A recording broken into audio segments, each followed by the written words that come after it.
Assalamualaikum warahmatullahi wabarakatuh. Para pendengar dan peminat kaset yang tengah diputar ini, saya menyatakan rasa bahagia, rasa syukur kepada Allah dapat menyampaikan dakwah saya ini sekarang dengan kaset. Moga-moga dapat tuan-tuan putarkan, tuan-tuan dengarkan ketika tenang-tenang dengan anak-anak di rumah, atau ketika naik mobil, di mobil-mobil yang dapat memasang kaset dalam perjalanan yang jauh, sehingga kecapean dan kepenatan dalam perjalanan pun hilang karena mendengarkan suara ini. Yang akan jadi cerita saya pada hari ini adalah apa yang pernah kejadian di zaman Nabi kita Muhammad sallallahu alaihi wasallam. Di dalam riwayat ada diceritakan bahwa pada suatu hari, kira-kira pukul 9 pagi sepenggalah matahari naik, Rasulullah sallallahu alaihi wasallam berjalan dari rumahnya, dari biliknya, menuju ke dalam masjid beliau yang mulia di Madinah. Ketika itu biasanya ada juga orang yang sembahyang di masjid, sembahyang sunat duha. Tapi umumnya masyarakat sudah keluar dari rumahnya pagi-pagi, bekerja menurut bidang masing-masing. Yang pergi bertani, yang pergi berniaga, yang pergi mengembalakan unta atau kambingnya. Tinggallah beberapa orang saja. Beliau lihat di sudut masjid ada satu orang pemuda sedang duduk tafakur termenung. Mukanya kelihatan muram saja, menunjukkan kesedihan yang terpendam di dalam hatinya. Rasulullah mendekat kepada pemuda yang tafakur itu. Setelah dilihatnya Rasulullah datang, dia pun menengadahkan muka. Rasulullah pun bertanya, "Mengapa di saat begini engkau duduk tafakur dalam masjid? Dan wajahmu kelihatan ada menampakkan kesedihan atau muram durja. Apakah yang engkau derita sekarang ini?" Jadi pemuda tadi menjawab, "Hazanun lazimatni ya Rasulullah wa duyunun." Artinya, aku ditimpa duka cita ya Rasulullah karena utang. Rupanya orang ini berutang. Utang telah lama, janji sudah dekat, persediaan buat membayar belum ada. Itu yang saya menungkan di sini ya Rasulullah. Dengan senyum Rasulullah menjawab, "Sudikah engkau kalau aku ajarkan kepadamu suatu bacaan? Apabila bacaan ini, yaitu berupa doa, engkau baca pagi-pagi, dan nanti petang-petang pun engkau baca pula dengan hati khusyuk, InsyaAllah hutangmu itu akan terbayar." Tentu pemuda tadi dengan besar hati menjawab, "Tentu ya Rasulullah. Aku senang sekali kalau dapat engkau ajarkan kepadaku apakah doa itu." Lalu Rasulullah membacakan, mengajarkan kepada pemuda itu doa ini. Inilah yang akan saya bacakan pula, mudah-mudahan kita semuanya dapat pula mengambil bacaan ini menjadi bacaan kita. Kita baca pagi, kita baca petang. Apa bunyinya? Allahumma inni a'udzubika minal hammi wal hazani. Wa a'udzubika minal ajzi wal kasli. Wa a'udzubika minal bukhli wal jubni. Wa a'udzubika min ghalabati daini wa qahrir rijal. Sebelum kita uraikan atau kita tafsirkan artinya satu demi satu, baik kita artikan secara keseluruhan lebih dulu. Artinya ialah, ya Tuhanku, aku berlindung kepada Engkau daripada ini. Lalu disebut 8 banyaknya. Yang pertama, aku berlindung kepada Engkau daripada duka cita, daripada kesusahan dan duka cita. Susah dan duka cita, sudah 2. Dan aku berlindung kepada Engkau daripada malas, daripada lemah dan malas, jadi 4. Dan aku berlindung kepada Engkau daripada bakhil, berat mengeluarkan wang, dan daripada pengecut atau penakut, sudah 6. Dan aku berlindung kepada Engkau daripada pengaruh berutang, dan daripada kekuasaan orang lain atas diri kita, sehingga kita tidak mempunyai kemerdekaan pribadi lagi. Inilah 8 yang diminta kepada Tuhan. Moga-moga kita jangan diserang oleh penyakit ini. Karena kalau ada ini penyakit yang 8 perkara, itu kita mempunyai pribadi yang lemah. Tidak mempunyai lagi personality yang dapat tegak. Padahal dalam didikan agama kita, tempat kita takut cuma satu, yaitu Allah. Yang lain tidak ada. Yang pertama, susah. Apabila orang telah susah, pikirannya pun sudah tertumbuk. Jalan untuk maju tidak ada lagi. Padahal dalam kehidupan itu, manusia tidak akan berjalan di atas jalan yang datar saja, yang bertaburkan kembang.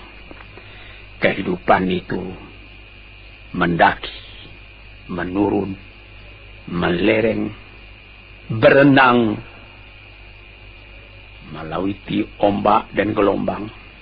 Itu pasti dalam hidup. Apa yang disusahkan? Kusut, tak ada kusut yang tidak selesai. Keruh, tak ada keruh yang tidak jernih. Apabila pikiran kita telah susah lebih dulu, maka gelaplah jalan yang kita tumpuh ke muka dalam kehidupan tadi.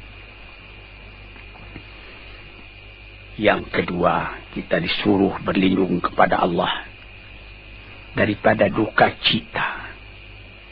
Yang menyebabkan orang duka cita itu memang banyak. Misalnya, kehilangan barang yang disukai, kematian orang yang disenangi, bahaya yang datang dengan tiba-tiba. Orang yang ditunggu sudah lama tidak datang. Barang yang dicari tak bertemu. Dan lain-lain sebagainya. Lalu tumbuh hazan, duka cita. Kalau kesusahan menjadikan soal yang kita hadapi jadi kusut, kedukaan menyebabkan jalan yang kita tempuh jadi gelap. Ini 2 dua hal yang bisa menghambat, menjadi rintangan bagi manusia di dalam kehidupannya. Lalu yang ketiga, aku berlindung kepada Engkau ya Allah minal ajaz. Lemah. Lemah apa? Lemah fikiran. Tidak ada energi lagi. Tidak ada inisiatif lagi. Menyerah saja. Lemah. Belum dihadapi suatu soal, hati lebih dulu sudah lemah. Merasa itu soal terlalu besar. Padahal kalau dihadapi, tidak ada kusut yang tidak terselesaikan. Tidak ada keruh yang tidak terjernihkan. Yang lebih berbahaya lagi. Yang keempat, apa? Malas. Kalau sudah malas, apa yang akan dikerjakan lagi? Kita duduk saja termenung-menung dalam kemalasan. Lalu angan-angan banyak, cita-cita mati. Angan-angan hendak terbang, padahal sayap tidak ada. Angan-angan hendak mempunyai ini, hendak mempunyai itu, hendak mempunyai Mercedes-Benz, hendak mempunyai rumah besar. Tapi ikhtiar tidak ada. Sebab itu ada pepatah dari orang tua-tua kita di zaman dulu. Dikatakannya, mati, ini di zaman penjajahan dulu nih. Mati Belanda karena pangkat katanya. Mati Cina karena kaya katanya. Mati Keling karena makanan katanya. Mati Melayu atau Indonesia karena angan-angan. Ini dia. Angan-angan karena malas saja, berangan-angan. Tapi malas. Jadi tidak jadi. Dan itu membentuk juga kepada diri kita. Orang pemalas itu jalannya lunglai saja. Matanya muram saja. Tak jauh dia memandang. Ini penyakit. Itu 4 penyakit. Lantas dikatakannya lagi yang nomor 5 dan nomor 6. Wa a'udzubika minal bukhli wal jubni. Dan aku berlindung kepada Engkau daripada bakhil dan pengecut. Ini lebih berbahaya lagi. Dikumpul-kumpulnya harta banyak-banyak. Maksudnya tadi hendak menguasai harta itu. Lama-lama dengan tidak disadarinya, harta itulah yang menguasai dia. Dia menjadi bakhil. Siang malam tidak ada kesenangan, cuma sibuk cari uang.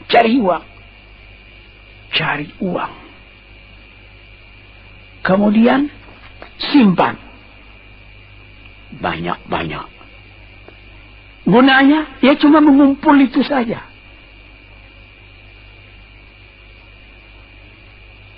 Akhirnya berapa banyaknya orang yang mengumpul harta banyak-banyak, faidahnya tidak didapatnya. Saya ingat cerita dahulu 40 tahun yang lalu ketika saya masih tinggal di kota Medan. Ada satu orang kaya mengumpul harta. Terkenal dia kaya di Medan, beberapa buah rumah, puluhan rumah yang dipersewakannya. Dan ada lagi harta-harta yang lain. Dia berjalan di jalan raya kota Medan itu dengan jalan kaki pakai payung satu. Padahal orang sudah mulai membeli mobil. Entah Cadillac lah, entah Chevrolet lah. Model-model yang terkenal sebelum perang. Anaknya mengambil faidah dari kekayaan ayahnya. Dia beli mobil dengan uang ayahnya. Lalu orang bertanya, Tuan, anak Tuan sudah naik mobil, Tuan masih jalan kaki. Apa jawab si bakhil tadi? Saya anak orang miskin, anak saya anak orang kaya, katanya. Nah, inilah orang yang bukan lagi mencari harta buat menguasai harta itu, tetapi dia mencari harta buat dikuasai oleh harta itu. Yang nomor 6 lebih jahat lagi. Apa? Jubun, pengecut. Pengecut ini menjadikan separuh dari kehidupan manusia menjadi gagal. Ada pepatah orang. Kalau engkau berniaga atau berusaha, meskipun modalmu tadinya tidak ada, asal engkau berani, itulah modal utama dalam hidup. Sesuai dengan pepatah Melayu atau pepatah Indonesia lama, dia katakan,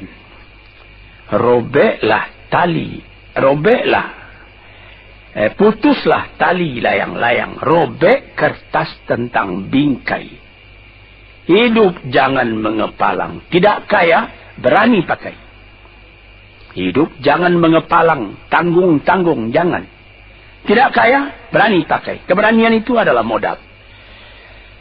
Sebab itu, kalau orang rugi berniaga, itu belum rugi. Yang penting berani. Karena adat perniagaan itu tidak saja beruntung, rugi juga kadang-kadang. Tapi kalau keberanian yang hilang, separuh daripada kekayaan tadi sudah habis. Walaupun masih banyak ada, tapi keberanian tidak ada, separuh sudah habis. Akhirnya, walaupun kekayaan besar, tapi kepercayaan hilang, itu namanya habis, tidak ada lagi. Walaupun berjuta yang tinggal dalam tangan, tapi orang tidak percaya. Apa lagi artinya?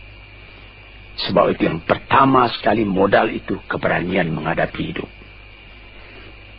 Ini 6. Yang ke-7 dan 8, wa a'udzu bika min ghalabatid daini wa qahrir rijal, dan aku berlindung kepada Engkau ya Ilahi daripada pengaruh utang.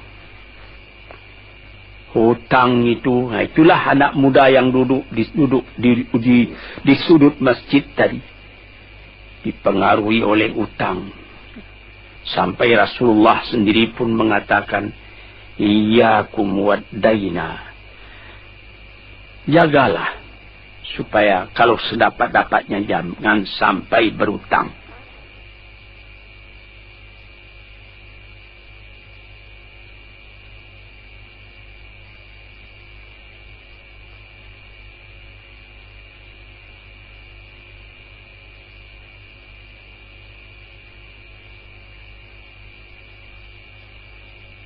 Bisa juga berutang kalau keberanian tidak ada, dan berani itu membuka jalan buat mencari bayarnya.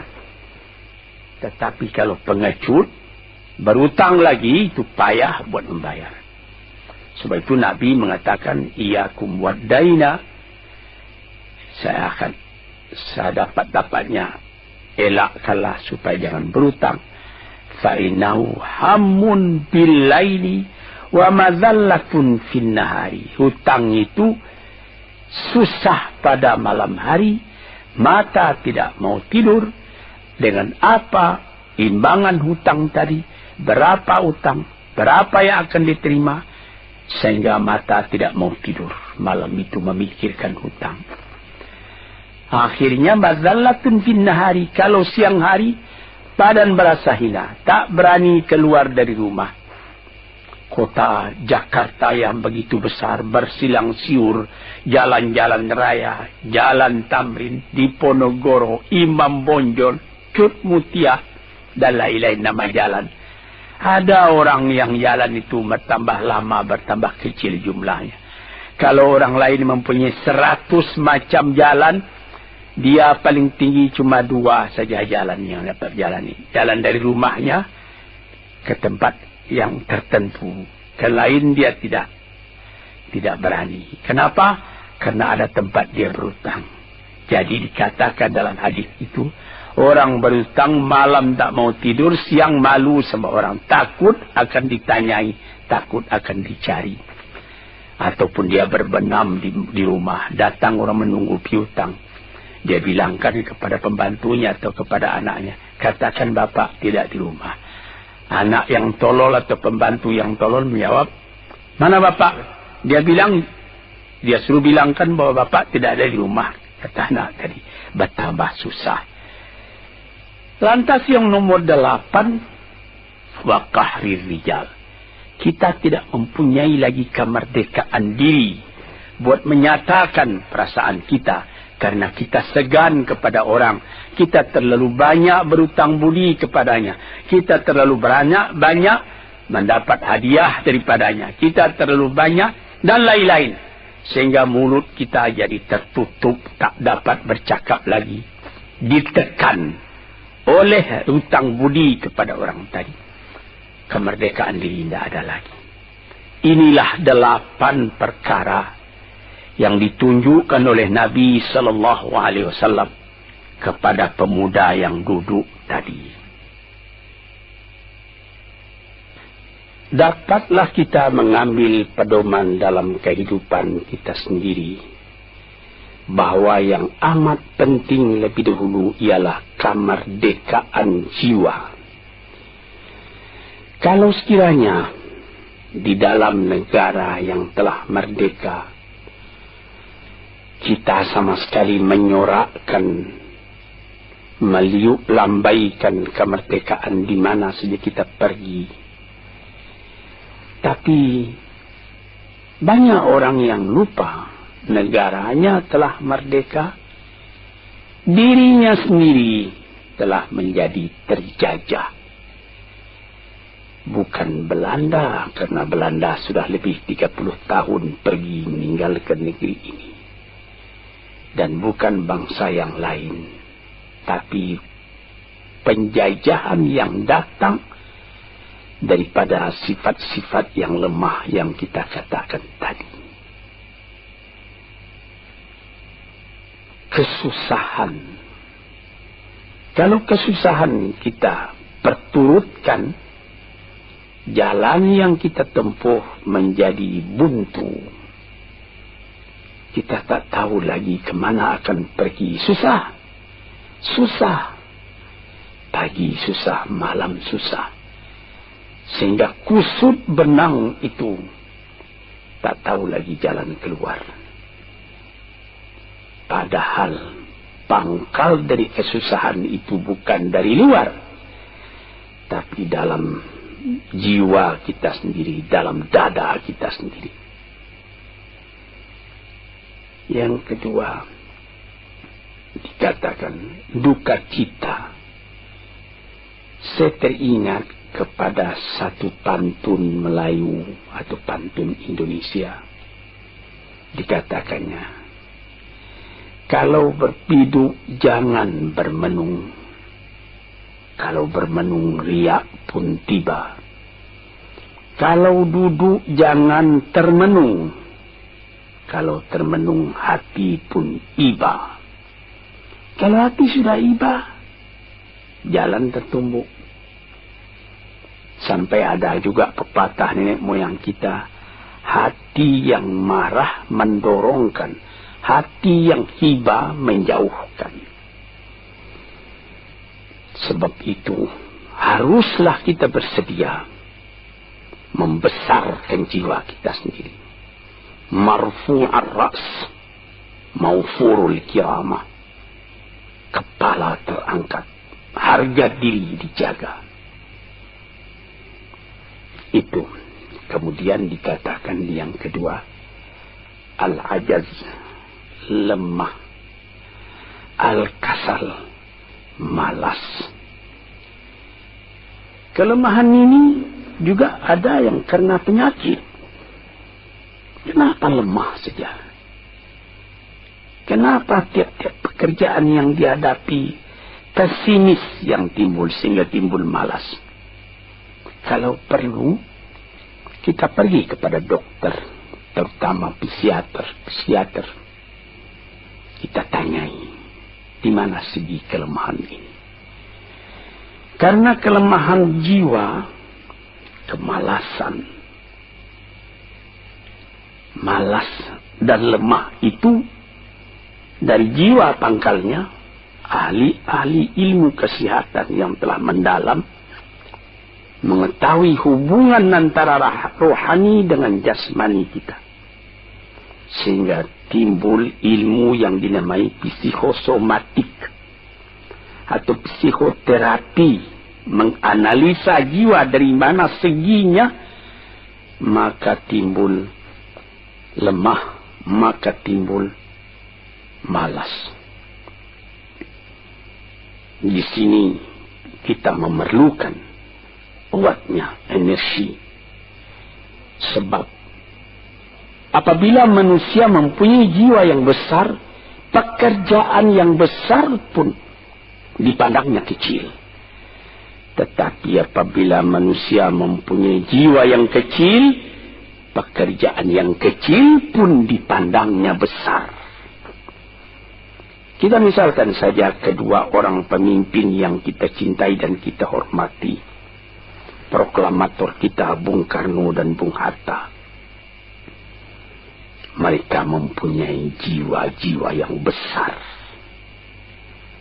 Sebab itu mereka memproklamirkan kemerdekaan Indonesia. Indonesia yang besar yang terjadi daripada puluhan ribu pulau. Dengan 45 kata perkataan, 45 patah perkataan. Dengan ini kami menyatakan kemerdekaan Indonesia. Tapi kalau beliau misalnya orang yang berjiwa kecil, dia akan bertanya, bagaimana bisa Indonesia merdeka?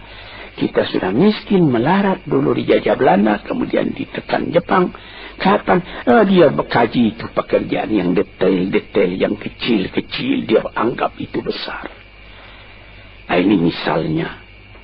Maka orang-orang yang ajaz, yang lemah, atau yang kasar, yang pengecut, yang pemalas, tidak dapat mengerjakan pekerjaan yang besar-besar.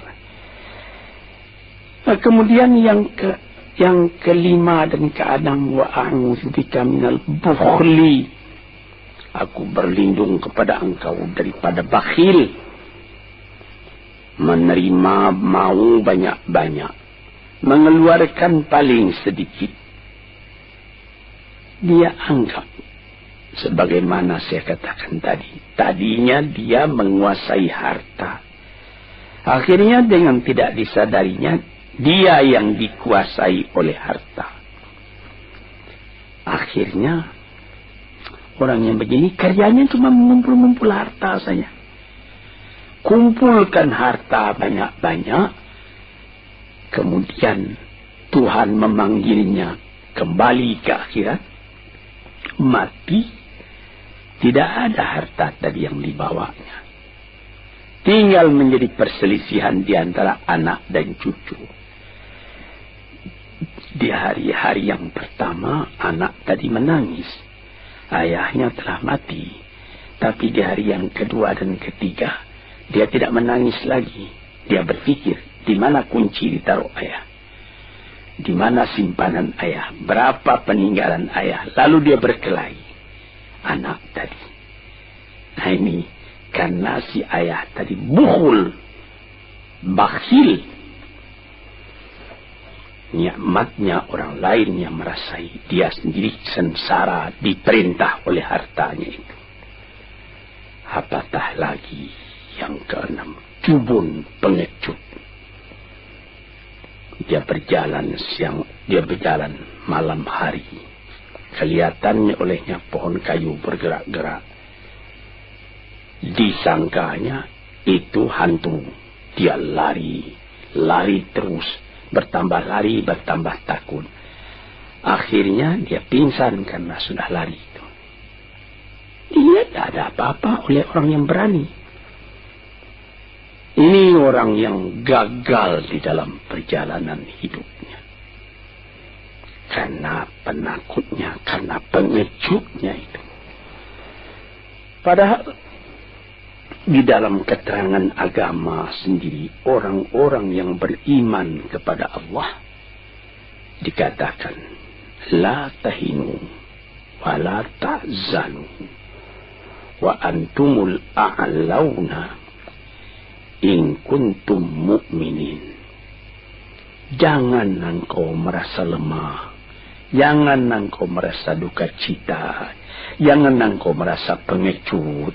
Engkau tinggi kalau engkau beriman kepada Allah Subhanahu wa ta'ala. Dengan iman kepada Allah Ta'ala itu kita melihat alam dalam keindahannya, dalam kekecilannya. Yang besar cuma Allah.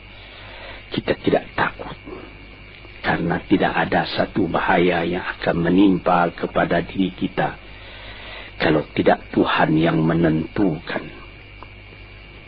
Ini pokok tuan-tuan, para pendengar kaset yang saya muliakan.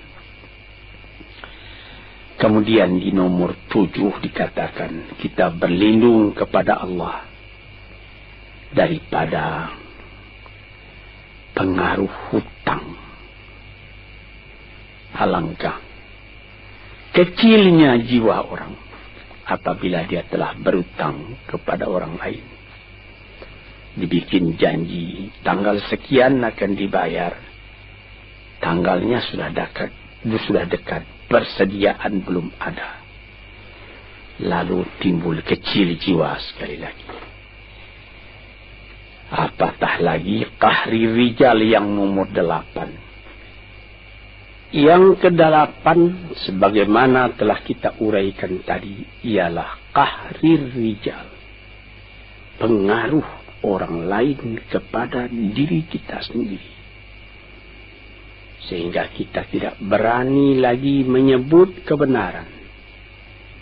Tidak berani lagi mengatakan yang hak. Lidah telah tertutup. Mulut telah penuh dengan air sehingga tidak dapat dibuka lagi. Segan.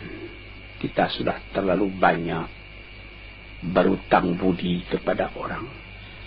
Walaupun sudah jelas perbuatan orang itu salah misalnya, kita tidak berani lagi menegur. Dengan demikian timbullah di dalam masyarakat apa yang disebut dalam bahasa Arab munafik, yaitu lain di mulut, lain di hati. Hati mengatakan perbuatan orang ini salah, tapi mulut mengatakan, bagaimana pikiran saya? Bagaimana pendapat Tuhan sekarang tentang perbuatan saya ini? Baik Bapak, ini bagus Bapak, itu sudah betul Bapak. Padahal tidak. Ini kecelakaan yang nomor 8. Kita minta kepada Allah supaya kita dilepaskan dari pengaruh-pengaruh orang, pengaruh manusia. Sehingga kita tidak berani lagi menyebut apa yang benar itu. Padahal di dalam hadis dikatakan qulil haqq walau kana murran. Katakan yang benar itu walaupun pahit sekalipun. Ini murah menyebutnya, tetapi kalau jiwa sudah tertekan tidak berani menyebutnya lagi. Para pengikut kaset yang tercinta, itulah 8 perkara diperingatkan, dituliskan, diajarkan, disuruh hafal oleh Nabi kepada pemuda yang beliau dapati termenung duduk seorang diri tadi. Dengan patuh dia turuti kehendak Nabi, dia baca itu tiap pagi, dia baca itu tiap sore, dia pahamkan apa isinya. Lalu timbul energi baru dalam dirinya, semangat yang baru.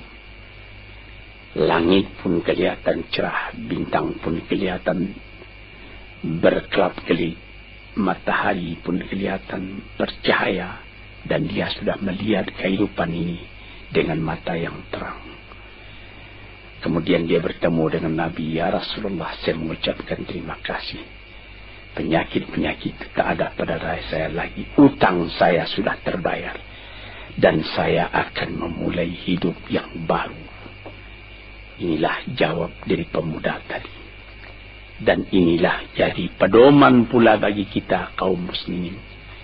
Kalau kita terjadi pada diri kita beberapa hal, salah satu dari yang 8 perkara itu, baca doa ini pagi, baca doa ini petang, lalu berusaha. Jangan cuma berdoa, berusaha, berdoa dan berusaha.